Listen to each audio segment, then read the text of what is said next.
नमस्कार, मैं नियाज खान और आप देख रहे हैं न्यूज एक्सप्रेस। 5 राज्यों के चुनाव में 4 राज्यों की जनता ने अपना मताधिकार का प्रयोग कर उम्मीदवारों की किस्मत का फैसला कर दिया है।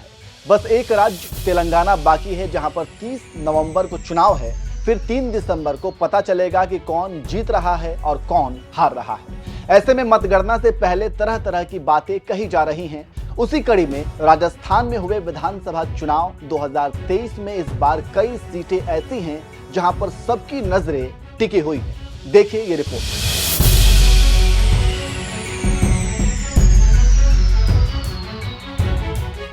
राजस्थान में 25 नवंबर को चुनाव हो चुका है और अब पार्टियां गुणा भाग लगा रही हैं। इसके साथ ही साथ राजनीतिक विश्लेषक भी अपने अपने हिसाब से तर्क दे रहे हैं कि इतनी सीटें आ रही हैं और ये दिग्गज हार जाएंगे, जीत जाएंगे। उसी कड़ी में इस बार बीजेपी ने कई भगवाधारियों पर दांव आजमाया है। ऐसे बाबा भी इस बार अटके से नजर आ रहे हैं जो जीत का दम भर रहे थे। इसके साथ ही साथ बीजेपी अपनी हार को देखते हुए इस बार हिंदुत्व कार्ड खेला है, लेकिन गहलोत की गारंटी ने मोदी के हिंदुत्व को हिलाकर रख दिया है। उसी कड़ी में जो सबसे पहले बीजेपी के हिंदुत्व कार्ड के नेता आते हैं, उनका नाम है महंत बालकनाथ। महंत बालकनाथ अलवर से सांसद हैं और तिजारा से विधानसभा चुनाव लड़ रहे हैं। तिजारा में साल 2013 में 85.86% मतदान हुए थे। इस बार यहां पर अब तक का सबसे अधिक मतदान हुआ है। वहीं पोखरण विधानसभा सीट पर 87.79% मतदान हुआ है। पिछले 2 चुनाव में यहां पर इतने ही प्रतिशत मतदान हुए हैं। हवा महल सीट पर इस बार 76.30% मतदान हुआ है, जो पिछले चुनावों की तुलना में 4% ज्यादा है।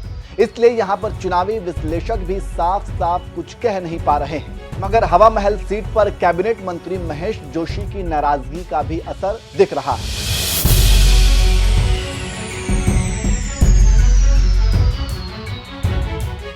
साल 2018 में बीएसपी ने यहां से संदीप यादव को टिकट दिया था, जो भारी मतों से जीत गए थे। बीजेपी तीसरे नंबर पर रही थी, लेकिन इस बार 2023 में तिजारा सीट पर बीजेपी की इज्जत दांव पर है, क्योंकि बीजेपी ने महंत बालकनाथ को टिकट दिया है। तो यहां से टिकट की मांग करने वाले कई दावेदारों में से पूर्व विधायक मामन सिंह भी शामिल थे, लेकिन टिकट नहीं मिलने पर मामन सिंह अपनी ही पार्टी से बगावत करके चुनावी मैदान में उतर गए और बालकनाथ को टक्कर देने लगे। तिजारा निर्वाचन क्षेत्र में मेओ मुसलमानों के साथ साथ यादव और दलितों की भी बड़ी आबादी है। राज्य के विश्लेषकों के अनुमान के मुताबिक निर्वाचन क्षेत्र में लगभग 1,90,000 हिंदू और 70,000 मुस्लिम हैं। हिंदुओं में यादवों की संख्या लगभग 65,000 होने का अनुमान है, जबकि बनियों की संख्या लगभग 16,000 और जाटव दलित लगभग 13,000 है। लेकिन बीजेपी में बगावत से बालकनाथ की गाड़ी फंसती जा रही है, क्योंकि वोट बट रहे हैं और कांग्रेस ने इमरान खान को मैदान में उतारा है। ऐसे में गाड़ी फंसती देख बालकनाथ ने हिंदुत्व का कार्ड खेला है, लेकिन मतदान के बाद कहा जा रहा है कि इसका कुछ असर नहीं हुआ है। ऐसे में इस बार बालकनाथ की हालत खराब मानी जा रही है और कहा जा रहा है कि हिंदुत्व की जगह गहलोत की गारंटी भारी पड़ रही है। अब देखना दिलचस्प होगा कि आगे क्या होता है। अब हम बात करेंगे बीजेपी के एक और भगवाधारी नेता महंत प्रताप पुरी की, जो पोखरण से चुनावी मैदान में।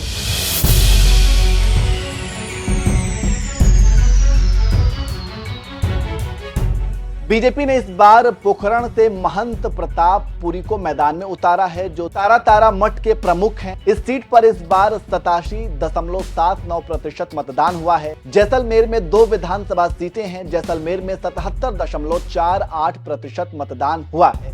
साल 2018 में कांग्रेस के सालेह मोहम्मद को 500 से ज्यादा मतों से जीत मिली थी। इस बार भी कांग्रेस ने सालेह मोहम्मद को मैदान में उतारा है, तो बीजेपी ने इस बार महंत को मैदान में उतारा है। एक तरफ कांग्रेस के उम्मीदवार सालेह मोहम्मद एक मुस्लिम धर्मगुरु के बेटे हैं, वहीं बीजेपी उम्मीदवार महंत प्रताप पुरी तारा मठ के महंत हैं।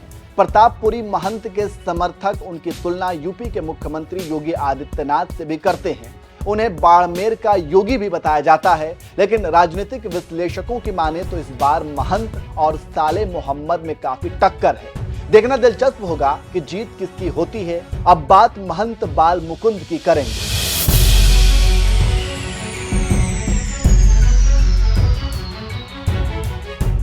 जयपुर की हवा महल सीट चर्चा में है क्योंकि यहां से बीजेपी ने हाथोज धाम के महंत बाल मुकुंद आचार्य को मैदान में उतारा है। इस विधानसभा से कैबिनेट मंत्री महेश जोशी का कांग्रेस ने टिकट काट दिया था। कांग्रेस के शहर अध्यक्ष आर तिवारी मैदान में हैं। यहां पर इस बार 76.30 मतदान हुआ है।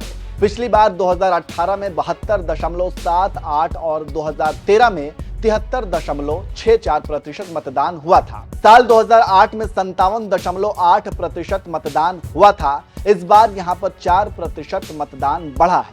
राजस्थान के कई वरिष्ठ पत्रकारों की माने तो इस तरह से बढ़े हुए मतदान के परिणाम चौंकाने वाले हो सकते हैं। राजस्थान में खासकर जयपुर शहर की हवा महल विधानसभा सीट पर बढ़े हुए मतदान के कई मायने हैं। बीजेपी ने इन सीटों पर हिंदुत्व का कार्ड खेला है, लेकिन गहलोत की गारंटी को लोग काफी पसंद कर रहे हैं। ऐसे में अब देखना होगा कि आगे क्या होता है और कौन जीतता है और किसको हार का सामना करना पड़ता है।